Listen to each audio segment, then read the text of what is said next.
Doctor Abul Kalam Azad বাসার ভাই একবার বলছিল যে রংপুরে যাচ্ছিলাম এক মাহফিলে, গাড়ি নিয়ে আসি নাই, বাসে যাচ্ছিলাম, হঠাৎ আমি হেল্পারকে বললাম ভাই গাড়িটা থামান, আমি একটু নামাজ পড়ি। না, নামাজ পড়ার জন্য সময় এখন আমাদের হাতে নেই, গাড়ি ঠিক মতো পৌঁছানো লাগবে, আপনি গাড়িতেই নামাজ পড়ি না। গাড়িতে তো নামাজ পড়ে নেব, তো পশ্চিম কোন দিকে? হেল্পার ডাক দিয়ে বলছে হুজুর গাড়িতে পশ্চিম লাগে না। ফতোয়া দিচ্ছে, অথচ লোকটা ডক্টর, তারে ফতোয়া দিচ্ছে যে হুজুর গাড়িতে পশ্চিম লাগে না। মানে তখন রেগে গেছে, এই বেটা হুজুর তুই না আমি, তোরে আমি জিজ্ঞাসা করলাম একটু থামা, থামালি না, পশ্চিম কোন দিকে তাও বলিস না, তুই ফতোয়া দিলি, তুই ফতোয়া বুঝিস। সত্যি করে বলা আসলে পশ্চিম কোন দিকে? হুজুর আমি জানি না। এই যে পেটে বোম মারলে বোমা বের হয় না, আর এরা ডক্টর আবুল কালাম আজাদের ভুল ধরে।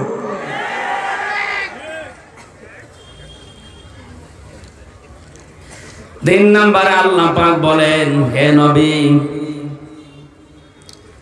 ওই মানুষগুলো আপনার রবের জন্য রাতের বেলা দাঁড়িয়ে যায়। কার জন্যে? والذين يبيتون لربهم سجدا وقياما। রাতের বেলা যখন দাঁড়ায় তারা শুধু দাঁড়িয়েই থাকে না, কোরআনে কারীম তেলাওয়াত করে। জেলখানার ভেতরে মাওলানা মামুনুল হককে দেখেছি রাত 2টা 2:30টার সময় উঠে 4 পারা 5 পারা দাঁড়িয়ে দাঁড়িয়ে, এখন 50 বছর বয়স তাও পড়তেছে।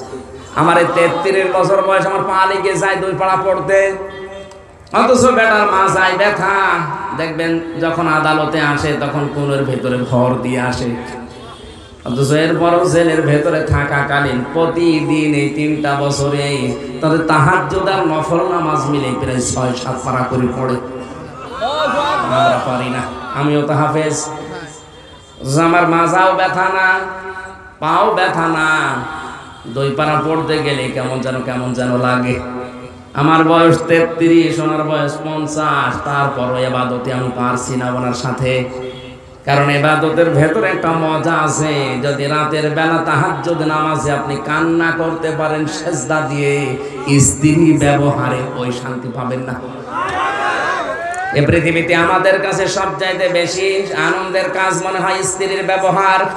কথা বলেন না কেন? কিন্তু তাহাজ্জুদের নামাজে যদি আপনি গুনার কথাগুলো স্মরণ করে কান্না করতে পারেন বড় একটা সেজদা দিয়ে, এমন একটা আনন্দ পাবেন, মজা পাবেন, দেখবেন দুনিয়াতে ওই মজা আর কোথাও নেই। ইবাদুর রহমানদের এই গুণটা অর্জন করা দরকার। আল্লাহ তুমি আমাদেরকে দান করো, বলেন আমিন। 4 নম্বরে পেয়েছি তারা জাহান্নাম থেকে আল্লাহর কাছে পানা চাবে। প্রতিদিনই আমলটা করবেন 24 ঘন্টায়, যে কোনো সময় আল্লাহুম্মা আজিরনি মিনান নার, আল্লাহ তুমি যাই করো জাহান্নাম আমারে দিও না। 5 নম্বরে দান করতে গিয়ে ফকির হয়ে যাবেন না, আবার কৃপণতা করবেন না, মধ্যম পন্থায় থাকবেন। 6 নম্বরে আল্লাহ ছাড়া কাউকে ডাকা যাবে না। আজ বাংলাদেশে আল্লাহকেও ডাকে, মাঝামাঝি অন্য কাউকেও ডাকছে। এই যে ব্রাহ্মণবাড়িয়া এলাকায় যারা আল্লাহকে ডাকতেছে, অধিকাংশ দরবারগুলোতে কিছুক্ষণ ইয়া আল্লাহ ইয়া আল্লাহ, এরপর ইয়া আলী বাবা, শাহ আলী বাবা, দয়াল বাবা, খাজা বাবা, এই কথা বলছেন। এগুলো হারাম। এটা রহমানের বান্দার গুণ না, শয়তানের বান্দার গুণ। 7 নম্বরে অন্যায় ভাবে কাউকে হত্যা করা যাবে না, রায়ও দেওয়া যাবে না। 9 নম্বরে জিনা করা যাবে না। এখানে 3টা বললাম পরপর। আল্লাহ বাদে অন্য কাউকে যারা ডাকে, অথবা আল্লাহকে ডাকে পাশাপাশি অন্য কাউকে যারা জুড়ে দেয়। 2 নম্বরে যারা অন্যায় ভাবে মানুষ হত্যা করে। 3 নম্বরে যারা জিনা করে।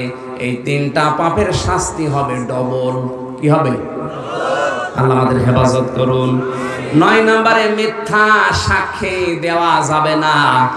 আজ বাংলাদেশে হাজারো মানুষ শুধু মিথ্যা সাক্ষীর কবলে পড়ে জেল খাটতেছে। এটা বন্ধ করেন। আপনি কিন্তু রহমানের বান্দার বাইরে চলে গেছেন যদি মিথ্যা সাক্ষী জীবনে দিয়ে থাকে। 10 নম্বরে অনর্থক কথা কাজ, এগুলো বাদ দেওয়া লাগবে। যে কাজে দুনিয়া এবং আখিরাতের কোনো ফায়দা নেই ওই কাজ থেকে নিজেকে বাঁচিয়ে রাখা লাগবে। আর যারা মোবাইলে উল্টাপাল্টা নাচ দেখেন, উলঙ্গ ছবি দেখেন, এটা দুনিয়া এবং আখিরাতের কোনো ফায়দা আছে বলেন? আপনার শরীর নষ্ট হয়, আপনার চোখের জেনা হয়, মনের জেনা হয়, বাকি আরো কত কিছু অঘটন ঘটে যাচ্ছে। সুতরাং এই মুহূর্তে যারা আছে এরকম কাজে, রহমানের বান্দা থাকতে হলে ছেড়ে দেওয়া লাগবে। রাজি আছে? কারা কারা রাজি আছেন বলেন তো? নাউজুবিল্লাহ, এত মানুষ এই কাজ করেন এলাকা। তো আমি এসে মানুষ ভালো মনে করছিলাম, এরা দেশে সব উলঙ্গপনায় আছে।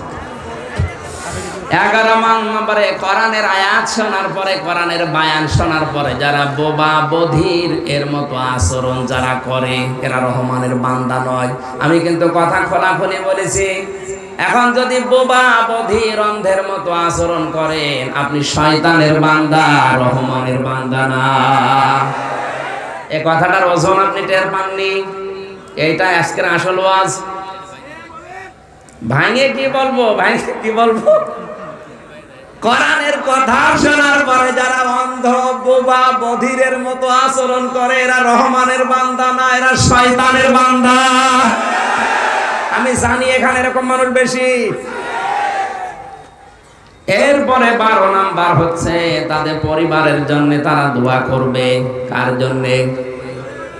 সবাই মিলে দোয়াটা একবার পড়েন। আল্লাযীনা ইয়াকুলুনা রাব্বানা রাব্বানা হাব লানা মিন আজওয়াজিনা ওয়া যুররিয়াতিনা কুররাতা আ'য়ুনিন ওয়াজআলনা লিল মুত্তাকিনা ইমামা। এই যে 12টা গুণ আমি সংক্ষেপে বলেছি, আমি সহ যদি আমরা সবাই এই গুণটা, এটা যেহেতু কালকে রেকর্ড হয়ে ছড়িয়ে যাবে সারা দেশে, সবাইকে আহ্বান জানাবো, শোনেন, বারবার বারবার বারবার শোনেন। নিজেদের জীবনে যদি আমল করে নিতে পারেন এই 12টা গুণ, আপনি রহমানের বান্দা হিসাবে আল্লাহ পাক নিজে আপনার জন্য অ্যাপার্টমেন্ট তৈরি করবে। এই পৃথিবীতে একজন মানুষকে আল্লাহ জান্নাতের ঘর দেখিয়েছিলেন, তার নাম আসিয়া। নাম কি? হযরতে আসিয়াকে আল্লাহ নিজে জান্নাতের ঘর দেখিয়েছেন। আয়াতের পরবর্তী কথা, উলাইকা ইউজসাউনাল গুরফাতা বিমা সাবারু ওয়া ইউলাকাউনা ফিহা তাহিয়াতাও ওয়া সালামা খালিদিনা ফিহা হাসনাত মুস্তাকাররা ওয়া মুকামা।